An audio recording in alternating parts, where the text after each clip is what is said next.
It started like any other quiet morning on my ranch, coffee in hand.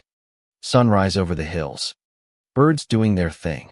But then came the sirens. Not one, not two, but 3 patrol cars rolled down my gravel driveway. Lights flashing like it was a hostage situation. I blinked and thought, did someone report a cattle riot? Deputy Ramos stepped out first, notebook in hand, looking as confused as a coyote in a car wash. "Sheriff, we got a call about unauthorized agricultural structures," he mumbled, not even making eye contact. I raised an eyebrow and glanced at the only thing out of the ordinary, a stack of hay bales I loaded the night before. That's when she strutted into view. Beige visor, clipboard, iPhone recording everything. Marla Whitmore, self-appointed president of a non-existent HOA and recent transplant from some over-manicured suburban war zone. She glared at my hay like it personally offended her ancestors. "There are at least 16 hay bales in plain sight," she snapped. "This is a residential adjacent zone. It violates community aesthetic standards." "Ma'am, this is zoned agricultural, private land, and I'm the elected sheriff of Tanglewood County," I said, extending a hand. Her jaw dropped like I'd told her it was the ghost of John Wayne. Deputy Ramos gave a sheepish nod. "Yes, ma'am. Sheriff Dalton owns this property." Marla turned beet red but didn't back down. Instead, she huffed and said, "Well, I still called the police." "You did?" I said, "and we showed up." She stormed off muttering about filing complaints with the zoning board, local news, and the imaginary HOA council.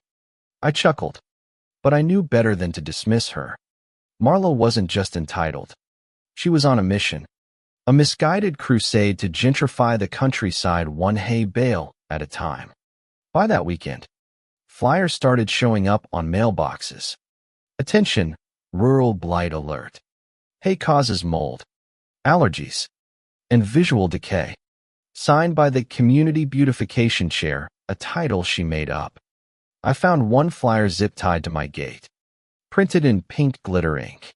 I tossed it in the burn barrel. But it didn't stop there. Neighbors started getting notices too. Doug called fuming because Marla left a warning tag on his steer. June got a pamphlet with a diagram of her non-compliant prairie landscape. Marla even hacked the local Facebook group and posted new neighborhood guidelines.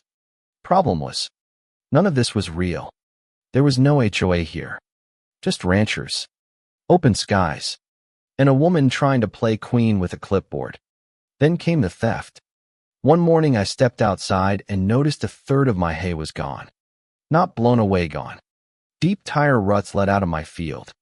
I didn't need a detective to figure out who was behind it. So I set a trap. 3 dummy hay bales, stuffed with glitter bombs, scrap metal, and motion-triggered GPS trackers. I set them where the stolen bales used to sit. That night, sure enough, the trackers lit up. I followed the signal in my unmarked pickup, all the way to Marla's backyard. There they were, my bales arranged like an art exhibit, lawn chairs around them, little laminated placards that read things like unacceptable texture and objectionable hue. I called in deputies Ramos and Keys. We rolled up on foot, silent and steady. Marla was mid-speech in a bathrobe, lecturing her assistants about visual harmony.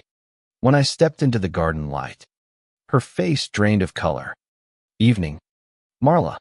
Nice installation," I said. She stammered something about public art and abandoned items. I pointed out the live tracker feed and the footage of her crossing my locked gate at 2 a.m. Her assistants backed away like she had the plague. We didn't arrest her right then. I wanted this to be public, legal, permanent. I filed formal charges: trespassing, impersonation of authority, and theft of agricultural goods. She responded by suing me for harassment and property discrimination. Court day came. The room was packed. Marla's lawyer looked like he came straight from a shampoo commercial. He tossed around phrases like aesthetic suppression and agricultural tyranny. I had one USB drive.